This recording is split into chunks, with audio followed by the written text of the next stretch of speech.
Hi guys. Okay, so my name is Morgan Scott and I'm going to be presenting my project on artificial intelligence and the crisis of women's representation in media. It's honestly not for the better. This topic is just going to be going over how women are shown on screens and how it affects how they're treated in real life. I'm also going to be walking through how AI distorts women's images, reinforces stereotypes, and replaces women in creative industries. So let's just get right into it. So AI is now a major part of modern media, whether you realize how blatant in front of it is or not. The problem here, though, is that these systems do have inherent biases that are already baked into society. And then they reproduce those biases at a massive scale. So instead of helping women, AI often ends up harming how they're seen, both on and off screen. And because media shapes our social world, this is inherently going to spill into how women are treated in workplaces, relationships, politics, basically everywhere. So there is three kind of key problems that I touched on in my paper. First is going to be AI generated images and deep fakes, where they're sexualizing women and pushing back impossible beauty standards. The second one is the data that trains these systems already has an inherent bias. So the algorithm is basically like it's looking through like a lens of learned stereotypes, as if that is the completely normal. And pushing out repetitive data like this is not only training our brains, but it makes it easier for it to be more subconscious in things that we are consuming. And then the last problem is that AI is starting to replace women in creative industries. This could be actresses, models, voice actors, and then very recently, Spotify artists, which is super interesting. I didn't go over that in my paper, but super interesting to just look at how this is hurting real careers and real representation.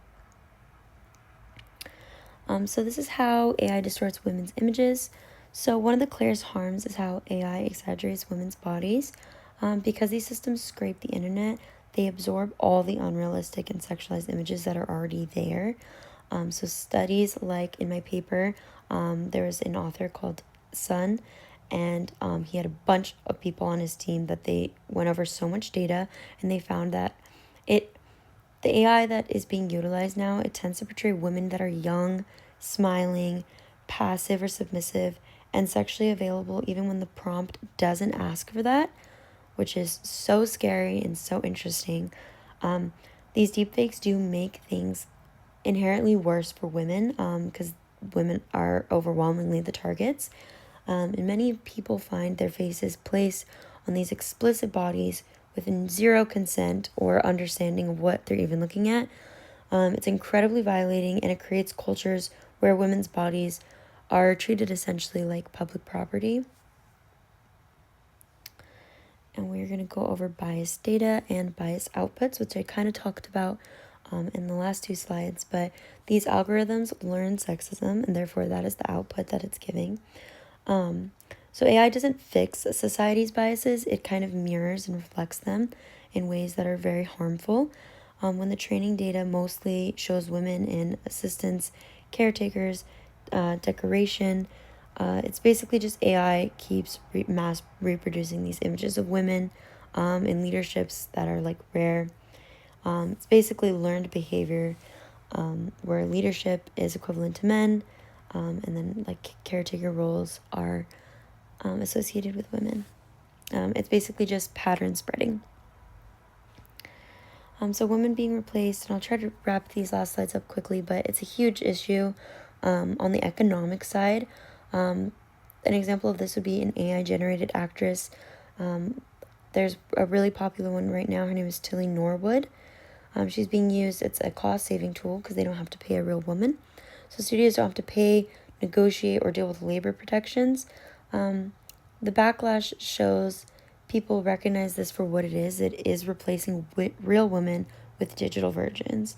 And the danger is that it's younger audiences are going to grow up and thinking these hyper-realistic, perfect women are normal, which again goes into that unrealistic pressure being put on women. So from a utilitarian perspective, which is as a political science major, I did focus my paper on that just because when a society works well in all groups and are accurately represented and treated equally, that is when a society is functioning at its best. So when women, a huge portion of society, are misrepresented or raised in media, it impacts hiring, politics, safety, mental health, everything. What we need to change, looking at the other end of it, is we're at a point where AI it's either going to help or seriously harm the future representation. So ethical regulations around deepfakes, training data, and media productions are going to be pretty much essential. The takeaway here, to wrap it up, AI is not neutral. It shapes culture, and culture shapes how women are treated in real life. So if we want a society that's fair, functional, and healthy, we cannot ignore how these technologies are affecting the way women are